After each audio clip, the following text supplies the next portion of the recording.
శ్రీమాత్రే నమః. ధనస్సు రాశి వారికి 2025 సంవత్సరంలో ఎలా ఉండబోతుంది, ప్రత్యేకించి పురుషులకి. ధనస్సు రాశి పరిశీలించినప్పుడు గ్రహస్థితులు ఏ విధంగా ఉన్నాయి, గ్రహ ప్రభావాలు ఏం తెలియజేస్తున్నాయి, వీరికి ఏం చేసుకుంటే మంచిది, ఏం చేసుకుంటే అన్నిట్లో కూడా కలిసి వస్తుంది అనేది చూద్దాం. ముందుగా వీరికి జాలి, దయ, ప్రేమ, ఆప్యాయత ఇవన్నీ కూడా ఎక్కువగా ఉంటాయి అన్నమాట. ఎందుకంటే దైవ సంబంధించిన గుణానికి సంబంధించిన వారు కాబట్టి ఎక్కువ శాతం ఆధ్యాత్మికమైన మార్గంలో ఉంటారు. 10 మందికి మంచి చేయాలనే స్వభావం ఎక్కువగా ఉంటుంది. 10 మందిలో కూడా కలిసిపోవాలనే ఆలోచన ఎక్కువ ఉంటుంది. వీరికి ప్రత్యేకించి ఏం తెలియజేస్తున్నాయి గ్రహస్థితులు? ముందుగా చూసుకుంటే వీరికి అన్నిట్లో కూడా వ్యాపార పరంగా గానీ, ఉద్యోగ పరంగా గానీ అన్నిట్లో కూడా అనుకూలత సూచిస్తుందన్నమాట. అన్నిట్లో కూడా మంచి శుభవార్త వింటారు. ఇప్పటి వరకు కూడా ఎన్నో సమస్యలు ఎదురయ్యాయి వ్యాపార పరంగా, ఉద్యోగ పరంగా. ఇక నుంచి అంతా కూడా అన్నిట్లో కూడా అనుకూలత సూచిస్తుందన్నమాట. అన్నిట్లో కూడా మంచి శుభవార్త వింటారు.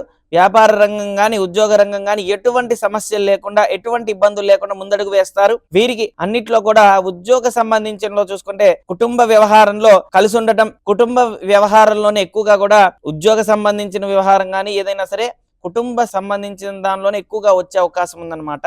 అయితే వీరికి ప్రత్యేకించి తృతీయంలో శని, చతుర్థంలో శుక్ర రాహు కలయిక, షష్టమంలో కేతు, సప్తమంలో కుజుడు, ఈ గ్రహ ప్రభావాలు వీళ్ళకి ఏం తెలియజేస్తున్నాయి? జాతకాన్ని మనం పరిశీలించినప్పుడు జాతక స్థితులు, గ్రహ సంచారాలు ఏం చేస్తాయి, దాని యొక్క ప్రభావం మన మీద ఏ విధంగా ఉంటుందో చూసుకుందాం. ద్వితీయంలో బుధుడు ఉన్నాడు కాబట్టి బుధుడు సంబంధించిన వ్యవహారం అంటే ఉద్యోగం గాని, వ్యాపారం గాని ఏదైనా సరే అనుకూలత సూచిస్తుందన్నమాట. ఇప్పటి వీరు ఏదైతే ప్రమోషన్స్ కానీ, ఉద్యోగానికి సంబంధించిన వ్యవహారంలో ఎక్కువగా ప్రయత్నం చేస్తుంటారో ఇప్పటి వరకు ఖచ్చితంగా కూడా విఫలమైంది. కానీ ఇక్కడి నుంచి అంతా కూడా ఫలితం బాగా సక్సెస్ సాధిస్తారు. ఖచ్చితంగా అన్నిట్లో కూడా విజయం సాధిస్తారు. వ్యాపార పరంగా, ఉద్యోగ పరంగా కలిసి వస్తుందన్నమాట. తృతీయంలో శని భగవాన్ సంచారం వల్ల అన్నదమ్ముల మధ్య అనవసరమైన మాటలు మాట్లాడుకోవడం వల్ల గొడవలయ్యే అవకాశం ఉంది. కాబట్టి మౌనంగా ఉంటే మంచిది. అనవసరమైన మాటలు మాట్లాడుకుంటూ ఒకరినొకరు దూషించుకుంటే ప్రయత్నాలు చేయకండి. జాతక స్థితిలో గ్రహాలు బాగాలేనప్పుడు ఇలాంటి ఎఫెక్ట్ ఎక్కువగా ఉంటుంది. కాబట్టి మౌనంగా ఉంటే మంచిదన్నమాట. చతుర్థంలో రాహుతో కూడిన శని రాబోతున్నాడు మార్చిలో. ఇప్పుడు చతుర్థంలో రాహుతో కూడిన శుక్రుడు ఉన్నాడు కాబట్టి ఈ యొక్క ప్రభావం స్త్రీ మూలకంగా, ద్రవ్యపరంగా మోసపోయే అవకాశం ఉందన్నమాట. చాలా జాగ్రత్తగా ఉండాలి. అదే విధంగా చాలా మౌనం వహిస్తే మంచిది. ఎందుకంటే షష్టమంలో గురువు ఉన్నాడు, అంటే మీకు మంచి చెప్పే వ్యక్తే గురువు కాబట్టి ఆ గురువు మీకు మంచి స్థితిలో లేడు కాబట్టి ఇబ్బందికరంగా ఉన్నాడనమాట. అయితే వీరికి సప్తమంలో కుజుడున్నాడు కాబట్టి భార్యాభర్తల మధ్య తరచూ గొడవ అయ్యే అవకాశం ఉంది. చాలా జాగ్రత్తగా ఆచితూచి అడుగు వేయాలి. మౌనంగా ఉండాలి. కోప ఆవేశాలకి లోనవ్వద్దు. ప్రశాంతంగా ఉంటే అన్నిట్లో కూడా విజయం సాధించచ్చు అనమాట.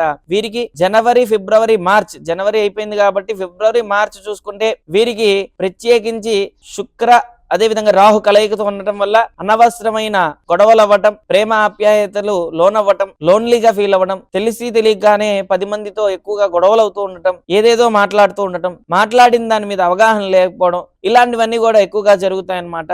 అయితే చాలా జాగ్రత్తగా ఆచితూచి అడుగు వేస్తే మంచిది.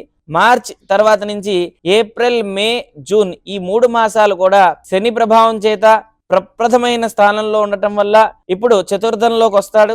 ఏప్రిల్ నుంచి చూసుకుంటే చతుర్థంలోకి రానున్నాడు కాబట్టి ఏప్రిల్, మే, జూన్ ఈ 3 మాసాలు ప్రారంభ దశ కాబట్టి కొద్దిగా ఇబ్బందికరంగా ఉంటుంది. అందులో శుక్రుడితో రాహు, శని 4 గ్రహాలు కలయికతో ఉండటం వల్ల చాలా జాగ్రత్తగా ఆచితూచి అడుగు వేస్తే మంచిది. అనవసరమైన పౌరుషపు మాటలు మాట్లాడకుండా ఈ 3 మాసాలు చాలా జాగ్రత్తగా వచ్చిన అవకాశాన్ని సద్వినియోగం చేసుకోండి. ఎందుకంటే సహజంగా ఇప్పుడు అవకాశాలు యోగాల రూపంలో ఖచ్చితంగా కూడా యోగం కలుగుతుంది. ఈ యోగం కలిగినప్పుడు దాన్ని మనం సద్వినియోగం చేసుకుంటేనే మంచిది. గురువు షష్టమంలో ఉన్నాడు కాబట్టి మంచి చెప్పే గురువు మనకి ఇబ్బంది రకంగా అవుతుందన్నమాట. అంటే ఏది చేసినా ఎవరైతే మనకి మంచి చెబుతూ ఉంటారో వాళ్ళు మనకి రివర్స్ లో కనపడతారు.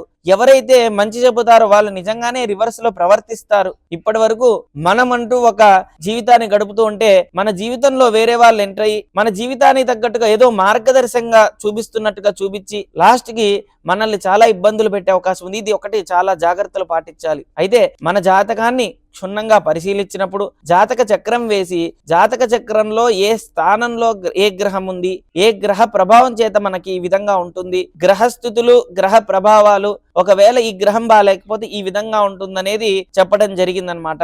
రవిగ్రహం బాగాలేకపోతే ఎందుకో తెలియదు కానీ ఆత్మపీడ ఎక్కువగా కలుగుతూ ఉంటుందన్నమాట. ఆత్మపీడ అంటే మనకి తెలిసి గాని తెలియక గాని ధనపరంగా పరంగా, ద్రవ్య పరంగా, ఉద్యోగ పరంగా ఎక్కడికి వెళ్ళినా తెలియని భయం ఉంటుంది. ఖచ్చితంగా గట్టిగా మాట్లాడలేం. 10 మంది వస్తే మాట్లాడే స్థితి మనలో ఉండదు. ఇదంతా కూడా రవిగ్రహం వల్ల అన్నమాట. చాలా ధైర్యంగా కనపడినప్పటికీ కూడా పిరికిగా మాట్లాడడం, పిరికితత్వం ఎక్కువగా ఉండటం, ఇవన్నీ కూడా రవి జాతకంలో బాలేకపోతే, బాగుంటే గనక 10 మంది ముందు వీరే అడుగు వేస్తారు. ఖచ్చితంగా కూడా ముందడుగు వేసి ఎక్కడినైనా సరే, ఎంత దూరమైనా సరే వెళ్ళి ఖచ్చితంగా సాధించగలుగుతారు. రవి బాగుండాలి జాతకంలో. పితృ సంబంధించిన వర్గం మనతో మంచి సఖ్యతగా ఉంటారు. పితృవర్గం మనల్ని అర్థం చేసుకుంటారనమాట.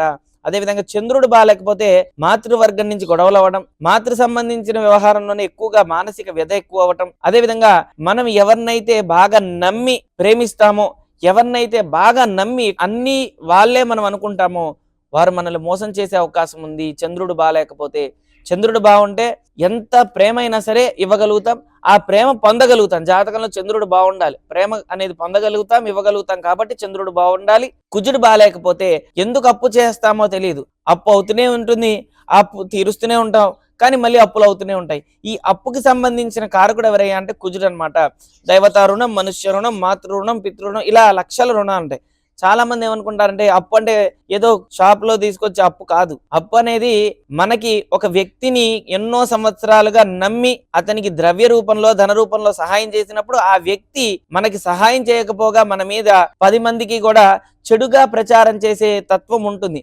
అది కూడా మనుష్య రుణం అంటారు. అంటే అతనితో మనకి ఎంతవరకు రుణం ఉందో అంతవరకే అనమాట. దైవతా రుణం, మనుష్య రుణం, ఇలాంటి కొన్ని రుణాలు ఉంటాయి అనమాట. ఇది కుజుడు బాలేకపోతే ఎఫెక్ట్ ఉంటుంది. కుజుడు బాగుంటే గనక అతను మనకి ఎందుకు ద్రవ్యం ఇస్తున్నాడో కూడా తెలియదు. ఆ ద్రవ్యం కావచ్చు, ధనం కావచ్చు, అవన్నీ కూడా మనకి అన్ని వస్తూ ఉంటాయి అనమాట.